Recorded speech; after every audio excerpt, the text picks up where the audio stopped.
The Carolina Panthers closed out the friendly season with a great loss. Who cares about the final score? Bryce Young led a couple of scoring drives, including a touchdown to Adam Thielen. He looked good. He can't slide. Clearly didn't play baseball as a kid. Joe Person from The Athletic covers the Panthers, joins us on the Adam Gold Show. Were you a baseball player back in the... You look like a baseball player back in the day. Oh, yeah. I mean, listen, I grew up in Williamsport, Pennsylvania. You didn't have any choice. We were all little league players. I bet you could slide better than Bryce. You know what? I knew how to slide. That was an interesting conversation we had with him after the game. And he said, look, he was kind of joking about it. He said, I didn't play baseball. Clearly, I need some sliding lessons. But all joking aside, they have to protect their number one overall pick. Yeah. We've talked a lot, Adam, about his size and his frame. And yeah, just going out and sitting down on the turf just not seem like an ideal situation. Victoria said it looked like Duck, Duck, Goose. That's a great – I wish I'd thought of that Friday night when I was writing my story. It was fantastic. All right, let's talk about the good, because I think there was a lot of good, obviously, from those first two drives. Clearly, there is some chemistry with Adam Thielen. Thielen even probably was a little late turning around on a back shoulder throw that went through his hands over his helmet. But obviously there was that. There also looked like they made a concentrated effort to be more of a throwing unit the first two drives before Andy Dalton took over. Yeah, for sure. I mean, I like in that game Friday night kind of everything we saw from Bryce. He was precise with most of his passes. He had a couple that he missed. Right. You mentioned the scramble, or you mentioned the lack of a slide, but we saw him 3 different times make plays with his feet. And in like you said, just 2 series. It was not a big window. We had not seen that this summer. We hadn't seen it at camp. We hadn't seen it in the preseason games. And we didn't see it a lot at Alabama. Like, they don't want him. They're not going to be running read option like the Panthers did with Cam. Like, they can't expose Bryce Young to many, unnecessary hits. However, he does have the ability to slide around. He has what they call pocket mobility. And all 3 of those runs he had against the Lions, albeit against the Lions' second team defense, all 3 of them picked up first downs. 2 of them came on third down. Mm-hmm. Adam Thielen said after the game, that's how you sustain drives. That's how you score in the NFL. It isn't always going to be pretty. Sometimes you've got to make plays and have your quarterback move the chains with his feet. And that was encouraging to see from Bryce Young. He had, I think what you're referring, he had pocket presence where he was able to feel the rush, except for one time. He was able to feel the rush, and it's just a subtle move, being able to change speeds, like stop, start, let the defense kind of flow past him, and then cut up. And he was very good at that. He was good at that at Alabama, and when you could do that as an NFL quarterback, especially as a rookie, he played with a lot of poise, I thought. He also seemed to be moving some things around.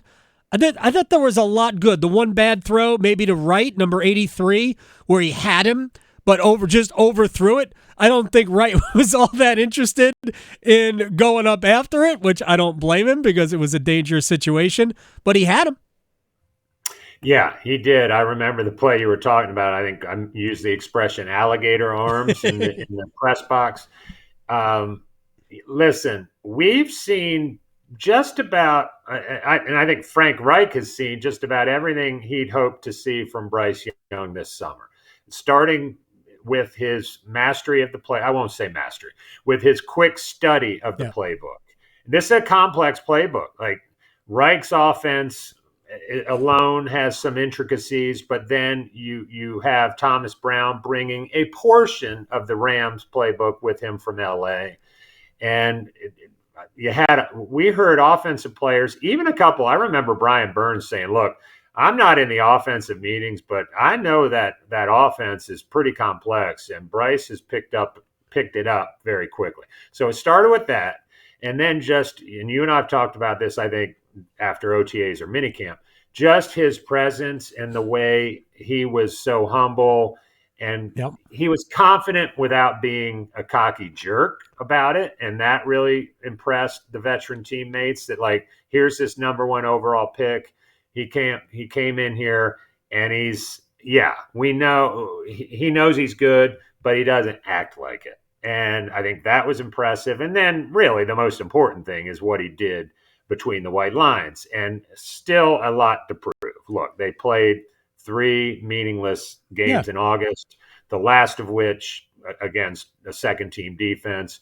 But certainly, I think if they can protect Bryce Young, he's going – I'm not saying they're going to the playoffs, right, but he looks like he can be the franchise quarterback that the Panthers hoped he would be. I don't think there's any question about that. Joe Person from The Athletic, at Joseph Person on X. All right. Something that obviously has been a bit of an issue in the preseason has been protection at left tackle. Ickey Enkwonu did get run around on the sack. Your thoughts on that? Other than that, was Enkwonu better or did they give him a little help? How did that work out? So, yeah, Ickey had a rough preseason. I think he ended up giving up 2 sacks and 4 pressures total in not a lot of action. I mean, it wasn't like he was out there the same amount of time Bryce was. So basically 2 series, all 3 games. Right.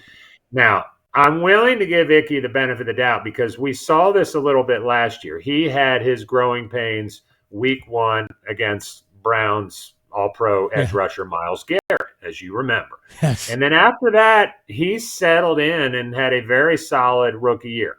Did they help him sometimes on third down with a tight end or running back? Sure they did, but not all the time. I don't think Enkwonu is going to be a problem. I mean, I did pose the question, do they have an Ickey Enkwonu problem? I don't think so. I mean, I'm willing to give him the benefit of the doubt. We saw, the seeds being sown last year. First of all, he's a terrific run blocker, always has been, dating back to Providence Day and NC State. And I think, I think the pass blocking will be there. I mean, it has to be. I mean, that was as we've talked about. Scott Fitter wanted to get this offensive line right before he dropped in a number 1 overall pick behind it, and they still feel good about Ickey Enkwonu. Oh, I think the biggest reason to feel good about him is that he's a very smart kid. So he knows where his deficiencies lie. I'm sure he'll work hard to overcome them. And Frank Reich is also smart. So if they have to provide him a little bit of help, even with a chip from a running back or a tight end initially, I think they can do that. What concerns might you have about the roster as we get closer to the waiver day, when teams are going to be letting players go that they can't keep, maybe somewhere that the Panthers can get better? So their wide receivers are beat up now. The tricky thing, they had 3 guys missing Friday night, one of whom, Laviska Shenault, told me after the game, he'll be back this week out of the concussion protocol. So then you're down to only 2, Terrace Marshall and DJ Chark, both of whom are, they're key pieces. It's hard, Adam, this time of year all the teams, one, are very cautious because they want to get to the starting line week 1.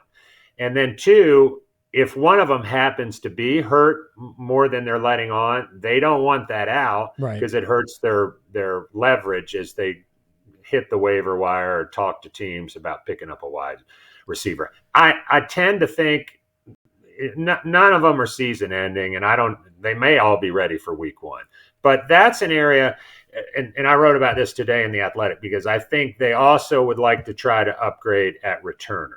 And so that's either usually a wide receiver, right, or sometimes a running back. Right. But I think I would not be surprised to see them pick up either a back or a receiver that doubles as a returner. And beyond that, I think a cornerback could be a possibility. I know they just signed Troy Hill, who's got some age on him.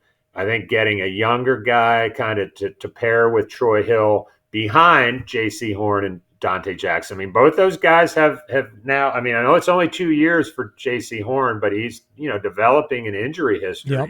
and so you want to be deep at corner, and then maybe along the lines something. But there's always talk about what a team's going to do and Scott Bitter will. I mean, the cuts they announced, the roster they announced tomorrow will not be what they take to Atlanta week 1, but it's not like going to change significantly. But those are a couple spots I would look at. Yeah, this is the way I looked at it last week, and Joe Person from The Athletic is joining us here. If I'm a defensive coordinator and I use the Bill Belichick theory, who do I have to take away?